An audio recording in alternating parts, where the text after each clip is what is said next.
नमस्कार मित्रांनो, मी शिव ट्रेडर्स आहे. Welcome to back our channel. तर आजचा व्हिडिओ आपला 7वा आणि 6 व्हिडिओ आपण ऑलरेडी अपलोड केलेले, जे आपण कोर कन्सेप्ट साठी एसएमसीच्या त्या आपण इथं बघतोय. आणि हे मी जे 4-5 लेक्चर आहे ते एकदम सिम्पल वे म्हणजे एकदम बेसिक मार्केटचा जे बेसिक असतात, कॅन्डल्स, चार्ट पॅटर्न्स, त्याच्यानंतर सपोर्ट, रेजिस्टन्स, त्याच्यानंतर सपोर्ट झोन, डिमांड झोन, त्याच्यानंतर रेजिस्टन्स झोन, हे आपण इथं बघू. ओके, त्याच्यानंतर ट्रेंड लाईन, हे बेसिक कव्हर करू. म्हणजे हे जर कधी बेसिक कव्हर केलं तर तुम्हाला जो नेक्स्ट आपल्या आयसीटी आणि एसएमटीचा कन्सेप्ट आहे ते एकदम इझिली बघायला भेटेल. तर बघू सपोर्ट म्हणजे काय मार्केटचा. Okay, support is the level at which demand is strong. Okay, and enough to the stop the enough to the stop from the falling any further. Okay, आता हे काय म्हणतंय, सपोर्ट काय आहे? एक लेवल आहे कशाची, at which demand is strong. म्हणजे त्यामध्ये डिमांड हा खूप प्रकारे आपल्याला बघायला भेटतो. म्हणजे फॉर एक्झाम्पल आपण एखादा एक्झाम्पल घेऊ तर मोबाईल फोन आहे. ओके, ॲपलचा मोबाईल फोन आहे. तर यामध्ये काय डिमांड खूप येते, डिमांड इज स्ट्रॉंग. डिमांड खूप येते म्हणजे 10 मोबाईल बनत आहे तर त्याला खरेदी करायला 100 ग्राहक येत आहे. ओके, 10 मोबाईल बनत आहे तर त्याला बाय करायला 100 ग्राहक येत आहे. तर मग ती मोबाईलची जी प्राइस आहे ते वाढेल का कमी होईल? वाढेल ना. कारण 100 ग्राहक आहे म्हणजे 90 जणांना तो मोबाईल नाही भेटणार आहे, कारण 10 जणांना मोबाईल भेटणार आहे. मग त्या 90 मध्ये काय चालेल, कॉम्पिटिशन चालेल. सॉरी, 100 मध्ये काय झालेल, कॉम्पिटिशन चालेल. तो म्हणेल मी घेतो, तो म्हणेल मी घेतो. तर मग त्या मोबाईलची जी प्राइस आहे, फॉर एक्झाम्पल मोबाईलची प्राइस आहे 50,000 रुपये, तर ती काय होणार आहे, वाढेल. कारण त्या 100 मधून कम से कम 4-5 जण तरी असे म्हणतील की ते जो मोबाईल फोन आहे मी 50,000 जागी 60,000 देतो, 70,000 देतो. तर त्या मोबाईलची जी प्राइस आहे ते काय करणार आहे, ऑटोमॅटिकली वाढणार आहे. मग तिथून जर कधी एखाद्या शेअरची प्राइस वाढली तर तिथून शेअर खाली जातो का डाऊन जातो? तर काय करतो, तिथून मार्केटचा जो शेअर आहे तो आपल्याला वरती बघायला भेटतो, अप साईडला मुवमेंट करतो. ओके, आणि the stop the stock from the falling आणि फर्दर, म्हणजे तिथून त्या मार्केटची मोबाईलची जी प्राइस आहे ते खाली पडणार आहे का? नाही. ओके, म्हणजे मोबाईलची प्राइस तिथून वाढणारच आहे. ओके, तर याला म्हणतात सपोर्ट. मग हे चार्ट पॅटर्नवर कसं अप्लाय करतात तर ते आपण बघू. त्यानंतर सेकंड असतो रेजिस्टन्स. आता रेजिस्टन्स काय असतो, रेजिस्टन्स इज द लेवल. आता हे पण एक लेवल आहे at which supply is strong. आता इथं सप्लाय हा स्ट्रॉंग झाला, सपोर्ट मध्ये काय होता, डिमांड हा स्ट्रॉंग होता. आता इथं रेजिस्टन्स मध्ये काय, सप्लाय हा स्ट्रॉंग आहे. आता सप्लाय कसा, मोबाईल किती होते, 10 होते, घेणारे किती जण होते, 100 जण होते. ओके, तर मग 100 जण होते, मोबाईलची प्राइस किती होती, 50,000. मग ते 100 जणांमध्ये काय होती, कॉम्पिटिशन सुरू होती. तो म्हणे मी घेतो, तो म्हणे मी घेतो. तर त्या मोबाईलची जी ऍक्च्युअल प्राइस आहे ती 50,000वरून काय झाली, वाढली, 60-70,000 रुपये झाली. मग तिथून चार्ट आपल्याला काय भेटला, वरती जायला भेटला. ओके, तर रेजिस्टन्स काय असला, आता रेजिस्टन्स मध्ये काय सांगलं की सप्लाय हा खूप झाला, म्हणजे 100च्या जागी मोबाईल जे आहे ते त्यांनी बनवले 10 मोबाईलच्या जागी त्यांनी बनवले 100 मोबाईल. आणि घेणारे जे आहे ते जस्ट 10 जण. ओके, म्हणजे म्हणजे 100 मोबाईल बनवले त्यांनी, म्हणजे सप्लाय हा खूप दिला, सप्लाय हा खूप दिला, की त्यांना वाटलं की 100 ग्राहक आहे समोर तर त्यांनी 100 मोबाईल बनवले. पण ऍक्च्युअल नंतर 90 जे ग्राहक होते चालले गेले, त्याच्यानंतर राहिले फक्त 10 ग्राहक.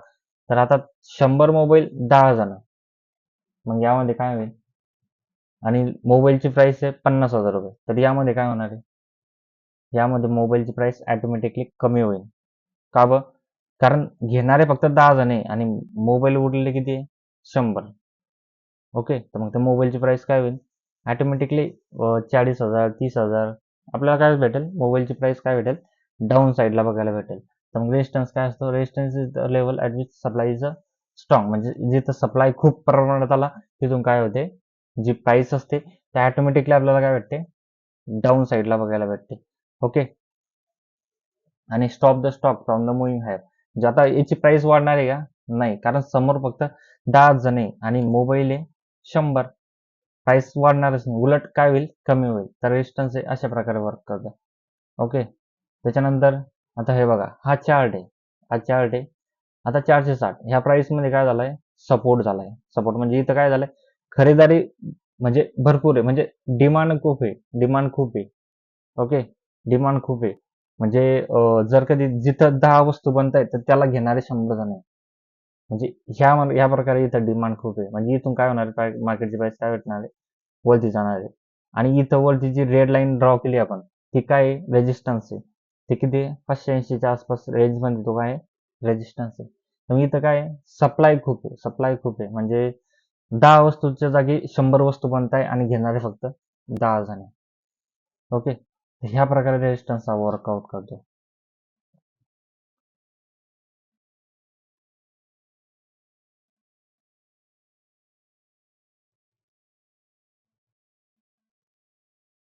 आता बघा, हा काय रेजिस्टन्स, आता इथं हा डाऊन साईडला इथं सपोर्ट आहे.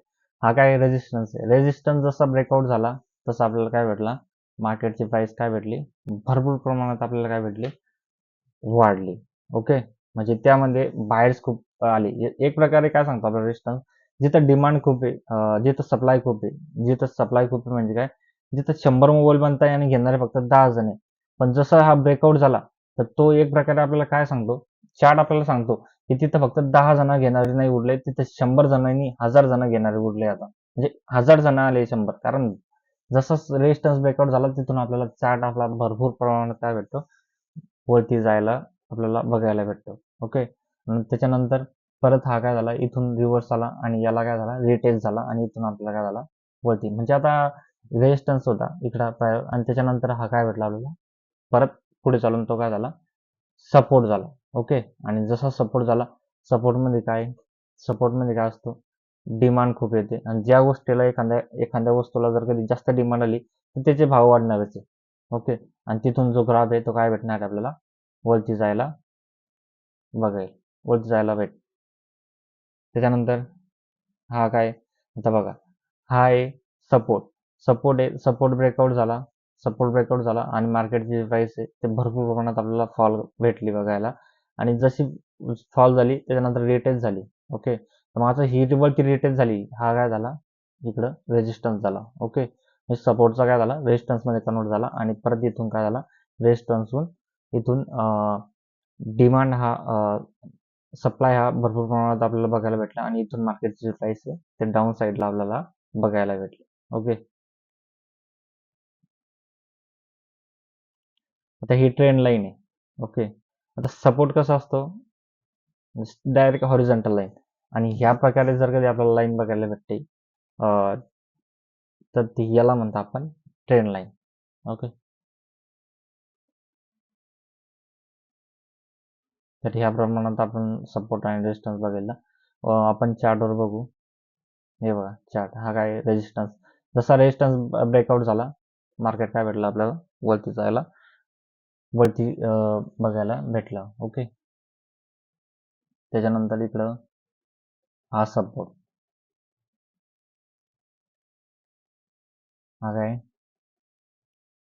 हा, हा जो भेटला आपल्याला, काय भेटला, सपोर्ट भेटला बघायला. ओके, काय झालं, मार्केट सपोर्ट ही जी प्राइस आहे 4780, 880, तर याच्या प्रमाणात जस्ट इथूनच मार्केटची जी रेजिस्टन्स आहे हा सपोर्ट झोन झाला. म्हणजे ह्या लेवलच्या खाली मार्केट जात नाही आणि इथून आपल्याला बघायला भेटलं की बायर्स इथं भरपूर प्रमाणात ऍक्टिव्ह झाले. बायर्स म्हणजे कोण, खरेदीदारी जास्त करणारे आपल्याला इथं बघायला भेटले. आणि जिथून त्यांनी रेजिस्टन्स जो आहे तो पण ब्रेकआउट केला आणि जसा रेजिस्टन्स ब्रेकआउट केला आपल्याला काय भेटलं, मार्केट वरती